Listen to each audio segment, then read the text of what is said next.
비밀번호 앞에 임의의 숫자, 즉 허수를 입력해서 비밀번호의 자릿수가 소리로 노출되지 않게 하는 보안 강화 기능입니다. 이를 소재로 소설을 한번 써보았습니다. 안녕하세요, 장진영입니다. 좀 병렬적으로 썼던 것 같아요. 뭐 이렇게 선형적으로 이야기가 흐른다기보다는 소재에 대한 그 사파들로 좀 병렬적으로 이야기가 좀 나왔던 것 같습니다. 그동안에는 제가 좀 스스로를 유폐시키는 면이 있었는데요. 이 프로그램 참여하면서 좀 세상에 면역력이 좀 생긴 것 같아요. 그래서 그런 부분이 저한테 개인적으로 도움이 많이 됐던 것 같습니다. 안녕하세요. 저는 타라제이라는 필명을 가지고 작품 활동을 하고 있는 송재영입니다. 이 붉은 공이라는 작품은 사실은 주제를 먼저 생각하기보다는 소재를 먼저 발굴을 했던 것 같아요. 저는 광주에 살고 있기 때문에 광주 보통 고등학교에 관한 이야기를 생각을 했었고, 그 안에서의 야구 경기라는 소재를 먼저 가지고 왔고요. 그 소재를 풀어나가는 과정에서 인물들의 몰입을 하면서 주제를 생각했던 것 같습니다. 이게 꼭 광주만의 이야기라고 생각하진 않아요. 원래는 광주 학생운동이었는데 이제 이후에는 학생운동이라는 이름으로 변경이 됐습니다. 그래서 우리가 알고 있는 이 역사적인 것이 또 광주만의 이야기가 아니라 이게 나중에 또 3.1운동으로 이어지는 이야기이기 때문에 우리 모두의 역사라고 생각합니다. 올해는 저한테 굉장히 소중한 해거든요. 왜냐하면 제가 어떻게 앞으로 작업을 해야 되는지, 어떤 작품을 써야 되는지 깨달은 해이기도 합니다. 그래서 지금 이 찍는 영상이 저한테는 되게 소중한데요.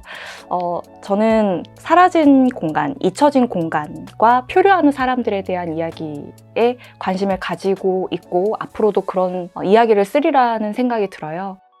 안녕하세요. 소설 쓰는 권혜영입니다. 제 작품의 주제는 그 삶의 무작위성에 대한 것을 한쪽 구멍에서 다른 물건을 굴리면 다른 반대편 구멍에서 이제 다른 물건이 나오는 그 미끄럼틀을 통해서 삶의 무작위성을 보여주려고 했습니다. 약간 현실에 발붙여 있는 주제더라도 약간 그것을 그대로 가져다가 쓰기보다는 약간 동떨어진 이야기를 쓰는 것에 제가 더 좀 재미를 느끼는 것 같아요. K-POP 아이돌과 그것을 받쳐주는 팬덤 문화에 관심이 많아서 그런 이야기들을 좀 더 쓰게 될 것 같고, 향후에는 좀 더 다양한 형식의 다양한 방식의 소설을 좀 더 쓰고 싶고 보여드리고 싶습니다. 네. 안녕하세요. 2020년 자음과 모음 신인문학상으로 소설을 발표하기 시작한 이선진이라고 합니다. 제 소설 속에 등장하는 주인공은 되게 잘못도 많이 저지르고 전혀 어떤 사건과 무관하지 않은 인물인데, 그럼에도 불구하고 그냥 나의 생자를 써서 그렇게나마 끊임없이 살아 숨쉬는 인물을 그려보고 싶었거든요. 그래서 생사람들이라는 이름을 붙이게 되었습니다. 앤드류 솔로몬의 한낮의 우울이라는 책을 보면은 이제 우울의 반대가 행복이 아니라 활력이라고 하거든요. 그리고 저는 이 인물도 뭔가 살아있음 그 자체를 바라는 건 아니고, 살아없음이라는 게 사실 살아있는데 없다는 게 모순된 표현이잖아요. 그래서 근데 이 인물은 왠지 그 모순된 상태로 이제 꿋꿋하게 삶을 계속 견뎌내고 살아낼 것 같다는 생각이 들었어요. 그래서 그런 삶을 완전히 긍정하는 이야기로 나아가지는 않아도 이렇게 그냥 시답잖은 농담을 던지고 가족이나 친구와 맛있는 뭐 음식을 먹진 않지만 그냥 재밌는 시간을 보내고 뭐 이런 것들만으로 이 인물이 우울해서 그냥 삶으로 조금 나아가는 모습을 보여줄 수 있지 않을까, 이런 생각을 했던 것 같아요. 안녕하세요. 저는 시를 쓰고 있는 조온윤이라고 합니다. 올해 2월에 첫 시집 햇볕 쬐기를 발간했습니다. 등장한 시어가 도서관과 책에 관한 이미지가 주로 이제 등장을 하는데, 제가 약간 도서관이라는 공간과 책이라는 어떤 물성을 좀 닮은 사람이라고 생각을 해서 예전부터 이제 책이라는 어떤 물성 자체를 좀 되게 좋아했던 것 같아요. 이번에는 약간 이 도서관을 좀 주제로 해서 한 연작을 몇 편 이렇게 같이 실었는데, 도서관이라는 공간이 침묵이 미덕이 되는 공간이잖아요. 그래서 되게 거기에 가면 되게 좀 편안함을 느끼고, 그리고 이제 제가 마음껏 이렇게 좀 펼쳐볼 수 있는 어떤 이야기들이 쌓여 있다는 점에서 되게 좋아했던 것 같고, 그래서 이번 작품들은 좀 그런 도서관과 책이라는 어떤 이미지를 좀 중심으로 저와 같이 좀 내향적이고 좀 조용하게 이 세계를 좀 살아가는 존재들을 좀 주목해보고 싶다라는 마음으로 작품을 썼던 것 같습니다. 네, 안녕하세요. 저는 소설 쓰는 성혜나입니다. 우리가 꿈꾸는 이상이란 게 과연 진짜 가능한 걸까? 뭐 있을 수는 있는 걸까? 이런 생각이나 뭐 의구심이 많이 들더라고요. 그래서 그런 걸 소설 속에 좀 녹여내고 싶었고, 단순히 농촌을 배경으로만 두기는 좀 싫어서 수평적인 공동체를 유지하는 그런 스타트업 회사를 발판으로 삼고 싶었던 것 같아요.